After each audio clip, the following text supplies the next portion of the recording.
12월 22일 오늘 만나 성경 말씀은 미가 2장 6절부터 7절 말씀입니다. 그들의 예언자들이 말한다. 너희는 우리에게 예언하지 말아라. 이 모든 재앙을 두고 예언하지 말아라. 하나님이 우리를 망신시키실 리가 없다. 야곱 족속아, 너희가 어찌하여 주님의 영도 분노하시느냐? 주님께서 정말 그런 일을 하시느냐 하고 말하느냐. 나의 말이 행위가 정직한 사람에게 유익하지 않으냐. 아멘. 오늘 만나로 만나주시는 하나님을 기대합니다.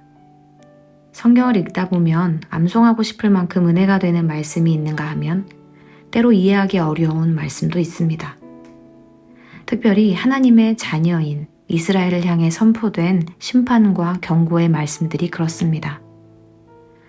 그런데 성경 전체를 놓고 보면 이러한 심판과 경고, 예언의 말씀은 결코 작은 비중을 차지하지 않습니다.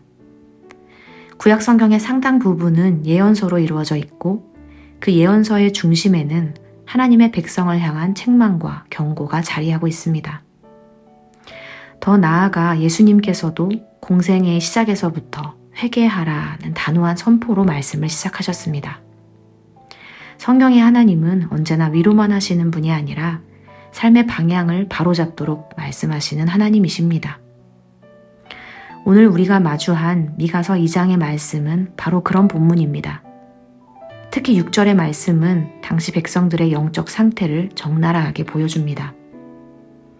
그들의 예언자들이 말한다. 너희는 우리에게 예언하지 말아라. 이 모든 재앙을 두고 예언하지 말아라. 하나님이 우리를 망신시키실 리가 없다. 이 말 속에는 왜곡된 신앙이 자리하고 있습니다.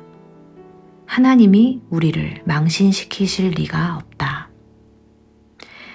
이 고백은 겉으로 보기에 하나님을 신뢰하는 말처럼 들릴 수 있습니다.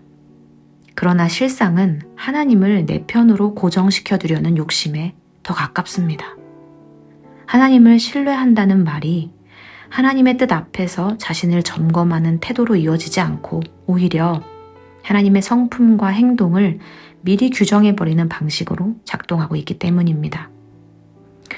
그 결과 하나님의 말씀은 더 이상 삶을 조율하는 절대적 기준이 아니라 듣고 싶은 것만 선별하는 선택지로 전락하고 말았습니다. 그래서 백성들은 이렇게 반응합니다. 너희는 우리에게 예언하지 말라. 백성들은 하나님의 존재를 부정하지는 않습니다. 다만 하나님의 말씀 가운데서 자신을 불편하게 만드는 부분을 밀어내고자 할 뿐입니다. 미가를 통해 선포된 말씀은 불편할 수밖에 없었습니다. 미가는 단지 막연한 재앙을 말하는 것이 아니라 백성들의 구체적인 삶, 탐욕, 폭력, 약자를 착취하는 모습이 하나님의 길에서 얼마나 멀어져 있는지를 드러냈기 때문입니다. 그러자 백성들은 하나님의 말씀을 듣기보다 불편한 말씀을 차단하는 길을 선택합니다. 이에 대해 미가는 7절에서 중요한 질문을 던집니다. 야곱 족속아, 너희가 어찌하여 주님의 영도 분노하시느냐?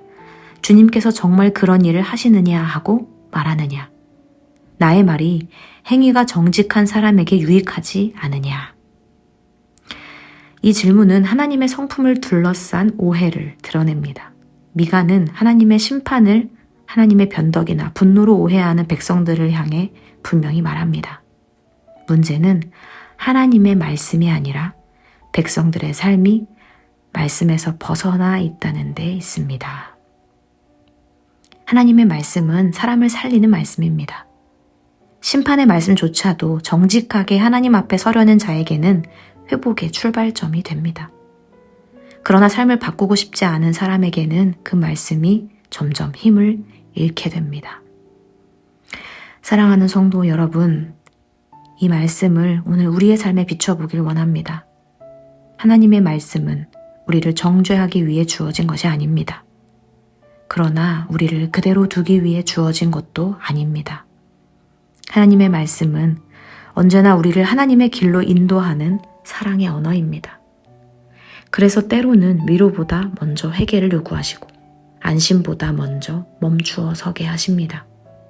그 말씀은 우리 삶의 곳곳을 분별하게 합니다. 예배드리는 순간만이 아니라 직장, 가정, 관계, 생각, 어느 곳, 어느 순간도 예외가 없습니다. 듣기 좋은 말씀만 붙드는 신앙이 아니라 듣기 어려운 말씀 앞에서도 자리를 떠나지 않는 신앙. 그 말씀이 우리를 불편하게 하더라도 결국은 살리는 사랑임을 신뢰하길 소망합니다. 그 말씀이 오늘 우리의 생각을 새롭게 하고 삶의 방향을 새롭게 하길 기대합니다. 기도하겠습니다. 하나님, 오늘도 말씀으로 우리를 찾아와 주시고 만나 주심에 감사드립니다. 오늘 미가 선지자의 말씀을 삶으로 새겨 어려운 말씀 앞에서도 머물게 하시며 그 말씀이 오늘 우리의 생각과 선택을 새롭게 하고 하루의 길을 여는 길잡이가 되게 하옵소서. 예수님의 이름으로 기도합니다. 아멘. 이제 2가지 기도 제목으로 함께 기도하겠습니다. 첫째로 말씀을 기억하며 기도하기 원합니다. 말씀을 선별하기보다 말씀 앞에 서게 하시고 하나님을 내 편으로 확신하기보다 하나님의 뜻을 묻고 구하게 하옵소서. 둘째로 해외 선교를 위해 기도하기 원합니다. 선교 현장을 위해 기도할 때 우리의 확신과 계획을 내려놓게 하시고 하나님의 뜻을 묻고 구하게 하옵소서. 이렇게 기도하신 후에 개인 기도하시겠습니다.